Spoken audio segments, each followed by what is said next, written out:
Placing your baby up for adoption can be a traumatizing experience, and in order to understand this teen mom couple, we have to start from the beginning. This is Catelynn and Tyler from Teen Mom OG. They are middle school sweethearts, and when they found out Catelynn was pregnant at 16 years old, they felt like they were unfit to be parents and they didn't want to raise this baby in an unhealthy environment, so they chose adoption. Catelynn's mom, April, was an alcoholic, and Tyler's dad, Butch, was an addict, constantly in and out of jail and rehab. And to make things even more complicated, April and Butch got married after Catelynn and Tyler were already dating, so technically they were step-siblings at some point. April and Butch resented them for placing the baby up for adoption, also constantly proving why it was the right decision. April would put Catelynn down and shame her. There was even a moment we've seen on the show where Butch was yelling at Catelynn, cursing her out, throwing the adoption in her face. April just sat there and said nothing. And Catelynn even said in that moment that her mom always chooses her boyfriends over her. This clearly wasn't a one-time thing. Later on, Catelynn was diagnosed with PTSD and anxiety from both her childhood and the adoption. And on top of that, every pregnancy that she's had since then has been very traumatizing. At 22 years old, they felt more stable. They were homeowners about to get married, so they decided to try again.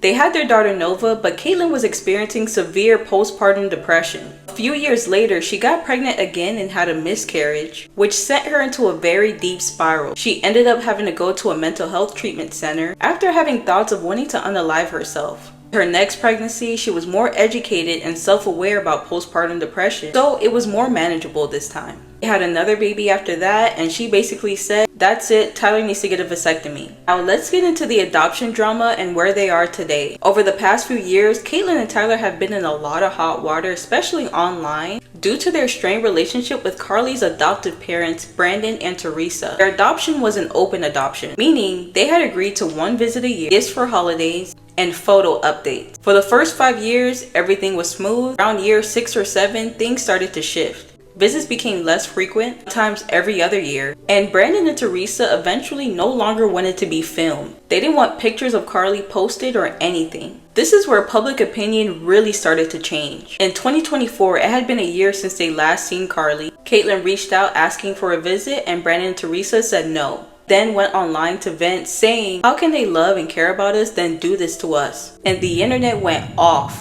What used to be, "These were kids who didn't know what they were doing," turned into, "Why are you publicly bashing the adoptive parents who asked for privacy?" Part of that shift is that the audience grew up. Oh, well, we're all grown up now. Original viewers are now adults with their own life experiences, their own kids, and a different perspective. When Teen Mom: The Next Chapter aired season 2 part A finale, this was around September of 2024. This topic went extremely viral. Everyone had an opinion. Birth parents, adoptive parents, adoptees. TikTok was in pure chaos. My personal TikTok video, I said how I empathize with Catelynn and Tyler. However, I didn't agree with the way they went about it. They have every right to feel hurt, but the way they handled it was completely wrong in my opinion. And then it gets worse. Season 2 Part B airs early in 2025, and at this point they have been blocked by Brandon and Teresa. They started a podcast and they continued to push the same narrative publicly, and that reignited the backlash. And then things escalated even more. Carly's photo got leaked, and at this point no one online had seen how she looked like since she was a small child. Then a video of her singing at church gets leaked. Naturally, people blamed Catelynn and Tyler for this happening. Catelynn said that she had been secretly watching these church recordings just to see Carly, which honestly shows how deep the situation has affected her. Then, leaked messages came out between them and a minor who claimed to be Carly's friend. This is where things got really concerning. In these messages, Catelynn was essentially interrogating the alleged minor, asking personal questions about Carly, asking for her address, trying to verify if she was really her friend. At some point, it even started to feel like harassment. Then it got worse. The pressure is getting